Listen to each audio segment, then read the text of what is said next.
Bienvenidos, bienvenidas nuevamente, hermanos y hermanas, a este espacio de la palabra engendra vida. Como todos los días vamos a meditar el Evangelio. Hoy es el Evangelio de San Mateo, capítulo 12, versículos del 46 al 50. Escuchemos con mucha atención. En aquel tiempo, Jesús estaba hablando a la muchedumbre, cuando su madre y sus parientes se acercaron y trataban de hablar con él. Alguien le dijo entonces a Jesús: «Oye, ahí afuera están tu madre y tus hermanos y quieren hablar contigo». Pero él respondió al que se lo decía: «¿Quién es mi madre? ¿Y quiénes son mis hermanos?». Y señalando con la mano a sus discípulos, dijo: «Estos son mi madre y mis hermanos. Pues todo el que cumple la voluntad de mi Padre, que está en los cielos, ese es mi hermano, mi hermana y mi madre». Palabra del Señor. Gloria a ti, Señor Jesús. Bien, hermanos, el Evangelio que acabamos de escuchar nos está hablando un poquito en el contexto en el que vivía Jesús. Ya en otros evangelios, en otros momentos del Evangelio, nos está diciendo que Jesús estaba siendo perseguido por las autoridades del templo y las autoridades civiles, porque él hablaba con toda autoridad. Cuando hablaba del reino, no solamente lo predicaba con las palabras, sino también con sus actitudes, con sus milagros, y entonces eso le daba una autoridad entre la gente, y eso no convenía a las autoridades. Por eso lo querían perseguir, lo querían matar, ¿verdad?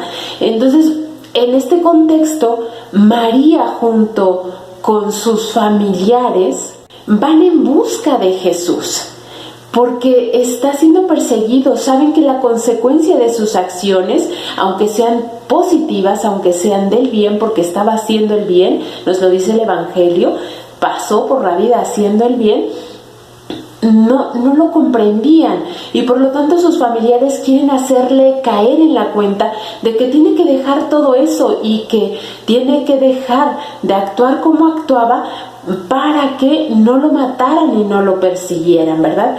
Sin embargo, María, al momento de ir a hablar con él para hacerlo recapacitar, porque también decían que tenía espíritus, o los espíritus que tenía pues eran del mal, y entonces estaba endemoniado, y querían hacerle también como caer en la cuenta, a ver qué te está pasando, ¿no? Sin embargo, cuando Jesús escucha que lo están buscando, deja bien claro algo que aprendió de María, y dice: «¿Dónde están mis hermanos, mis hermanas, mi madre?». Señala a los discípulos y dice: «Pues ellos son mi madre, mis hermanos, mis hermanas». Es decir, todos aquellos que cumplen la voluntad de mi Padre.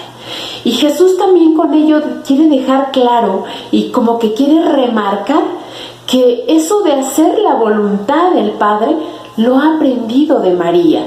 La primera que ha vivido y cumplido la voluntad del Padre es María. Y María le ha enseñado a Jesús que en primer lugar está Dios, en segundo lugar está Dios, y en todos los espacios está buscar y cumplir la voluntad de Dios. Y con esto resalta a María, porque ella ha cumplido, primero ha escuchado y luego ha vivido y ha llevado a término la voluntad del Padre Dios.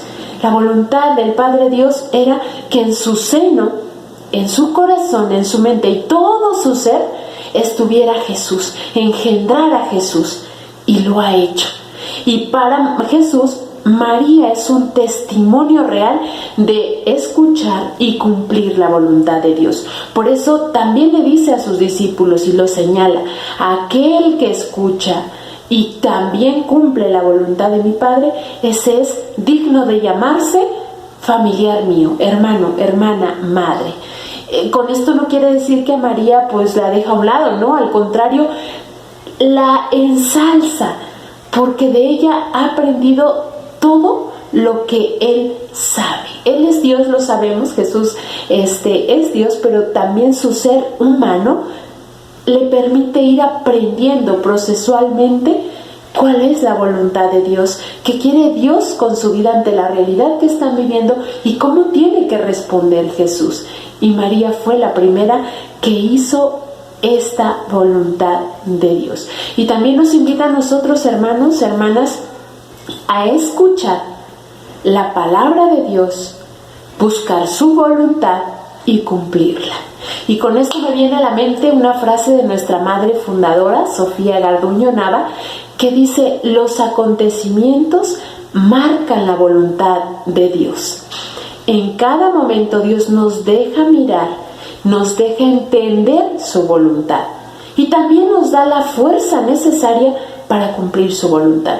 Pues hermanos, hermanas, necesitamos un espacio para hacer silencio y escuchar cuál es la voluntad de Dios en nuestra vida, en este momento preciso de nuestra historia, y pedirle las fuerzas para cumplir esa voluntad. Que Dios les bendiga.